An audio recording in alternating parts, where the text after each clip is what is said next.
नमस्कार। आज हम बात करेंगे about how to make your new audience in your tough times. सुनने में कुछ अटपटा लगा होगा, पर मेरी खुद की ये कहानी है और कहीं ना कहीं आपकी कहानी भी बन सकती है। So basically it's all about to get your respect back, get your good वाला attitude back, also your dignity back in times where you are financially broken down. सो शुरू करते हैं कुछ मेरी कहानी, कुछ हम सबकी कहानी। सो मेरे स्कूल और कॉलेज की पढ़ाई देखकर डैड बोले, बस बेटा बिजनेस में लग जाओ। So at the age of 18 I join my father business. कुछ 10 साल के बाद अपना खुद का बिजनेस चालू करके इंडिया का सबसे बड़ा इंपोर्टर भी बन गया। उसी दौरान ये अवार्ड, वो अवार्ड, स्पॉन्सरशिप्स, एसोसिएशन और ऐसी चकाचौंध जिंदगी होने लगी।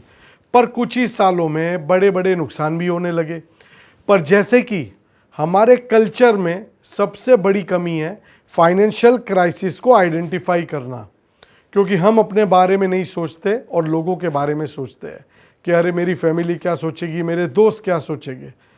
The show must go on के चक्कर में बिजनेस में नुकसान होने के बावजूद बिजनेस करता गया, तो नुकसान बढ़ते गए बढ़ते गए बढ़ते गए और एक दिन ऐसा आया कि एक ही रात में सब कुछ टटेफिश हो गया। ये एक कहानी थी, पर अब नई शुरू होने वाली थी, जो एक बड़ा संघर्ष था। मार्केट में न्यूज़ फैलते ही हर तरफ से तूफान आने चालू हो गए।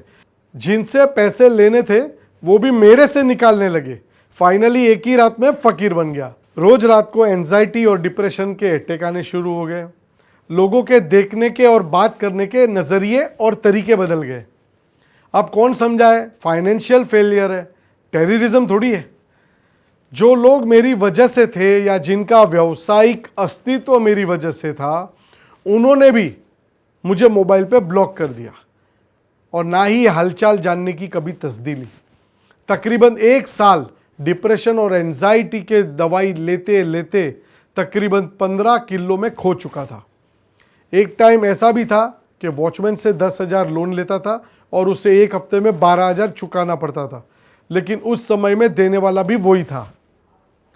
सोमवार को शंकर भगवान, मंगलवार को सिद्धि विनायक, बुधवार को चर्च, गुरुवार को साईं बाबा, शुक्रवार को हाजी अली, शनिवार को शनि भगवान के मंदिर में जाता था और रविवार को छुट्टी लेता था। धीरे धीरे घर की चीज़ें बेचता रहा, यहाँ तक कि बेटे की LIC की पॉलिसी भी बेच दी।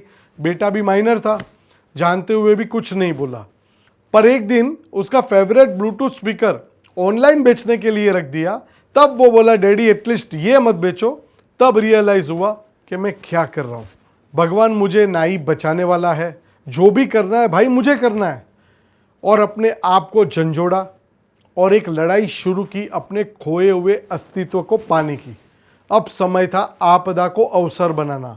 ये थी मेरी पुरानी कहानी। अब समय है मेरी नई कहानी सुनाने की। नमस्कार, मैं doctor रितन Mehta, expert in financial crisis and NPA management. तो मेरा ये नया इंट्रोडक्शन सुन के आपको थोड़ा अजीब लगा होगा। इंडिया के सबसे बड़े इंपोर्टर से सीधा लीगल एडवाइज़र। लीगल की लड़ाई लड़ते लड़ते मैं खुद एक लीगल एडवाइज़र बन गया। आज मेरी कंपनी में मेरे अंडर में तकरीबन 20 एडवोकेट्स हैं और मैं उनको गाइड करता हूँ। आज हमारी ये ब्रांचेस मुंबई, दिल्ली, कलकत्ता, चेन्नई, जयपुर और अहमदाबाद तक पहुँच चुकी है। और पिछले कुछ सालों में मैं तकरीबन 10 सुसाइड्स बचा पाया हूँ अपनी काउंसलिंग से, जिसके कारण मुझे राजभवन में गवर्नर ऑफ महाराष्ट्र के हाथों कोविड वॉरियर अवार्ड भी मिला है। आज मुझे कई न्यूज़ चैनलों में पैनल डिस्कशन पे बुलाया जाता है। कई महीनों तक न्यूज़पेपर्स में मैंने GST, बैंकिंग, फाइनेंस के टॉपिक्स पे अपने आर्टिकल को पेश किया है, जिससे मैंने अवेयरनेस को जगाई है। ये तब मुमकिन हुआ जब I forgot my old audience and I made my new audience. और आज आप मेरी न्यू ऑडियंस है। इवन समय के चलते अब मेरी जूनी ऑडियंस भी मेरे साथ है।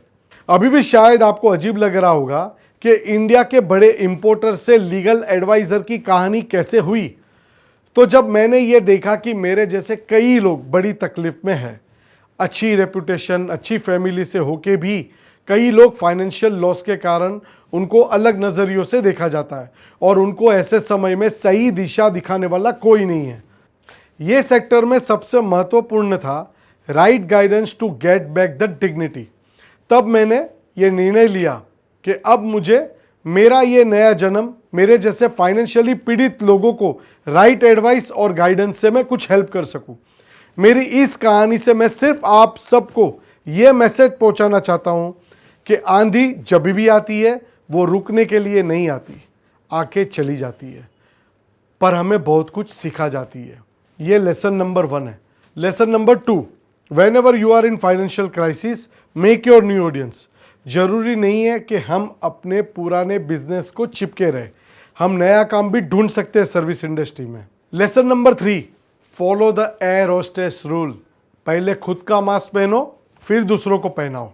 लेसन नंबर 4, फिर खड़े होने के लिए पुरानी यादों को भूलना होगा, यानी कि मेमोरी लॉस, यानी कि माइंड को फ्रेश स्लेट बनाना होगा। Thank you so much.